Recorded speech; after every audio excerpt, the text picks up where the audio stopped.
Magandang umaga po. Ngayon, tanungin po natin si Pat Lucero ng Petanga. Ng Pasig City, sir. Ah, ano naman masasabi mo na mag-exit ko na kayo ngayong araw? Ano yung mga natutunan mo dito sa Mandaluyong? Marami, sir, tungkol lalo na sa patrolling, sir. Pag nagpapatrol po, kailangan may kabady ka. Tapos, may eksena kayong nadatnan, may nagko-complain sa inyo. Yung isa sa inyo, kakausapin yung complainant, tapos yung isa para siyang naka-secure sa area nyo. Para kung sakaling may mangyari man, naka-backup yung kabady nyo, sir. Ano yung sabihin ng AAA?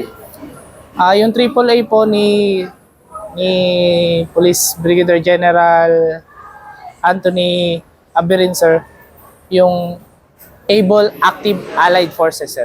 Magbigay ka nga ng kanya, 5 program yung 5 ganyan. Yung 5 program niya, sir, yung number 1 is observe the basics in crime solution and crime prevention. Paliwanag mo, ano yung pagkakaintindi mo? Observe natin yung mga basics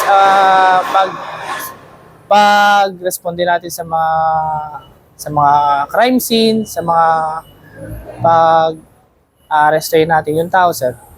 For example, may mga insidente. Di pa kayo pwedeng responde. Ano yung gagawin mo kung hindi kayo pwede? Ayun, sir. Kapag ganun po, sir, na may insidente kami naabutan, ngayong FTP pa kami, ang unang gagawin namin ay tawagan yung FTO namin, sir. O kaya kung may pinakamalapit na outpost dun sa area namin, sir, yun po yung una namin lalapit. Paano kung kailangan na ng tulong? Nandyan na. Ha? Kumbaga, yung tao nagawa na, yung 50-50 na. Sir, yung kailangan na po namin umaksyon doon na kahit FTP pa lang kami, kailangan namin kapanan yung trabaho namin bilang pulis, sir. Ano pa isang pinakamahalaga sa 5? Yung stay close to God and respect the other beliefs, sir. Papawisan po sa kanyang sagot.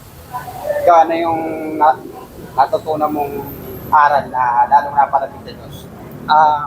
Napakarami, sir, lalo na pag nagdidepart tayo dito, sir, sa Mandaluyong, yung lagi silang nag-share ng Word of God, yung ating mga yung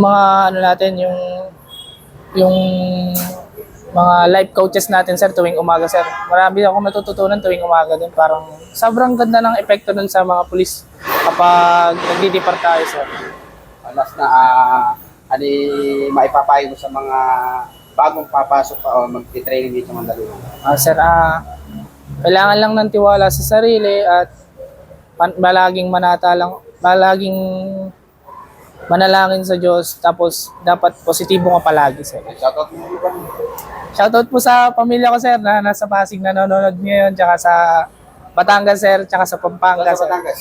Sa Lipa City po. Tsaka sa Pampanga po, sa mga kamag-anak ko po sa Angeles, sir, sa Arayat. Meron ko mga kapampangan? Di po gano'n, sir. Sige, ako, Pat Lucero. Yes, sir. Thank you, sir.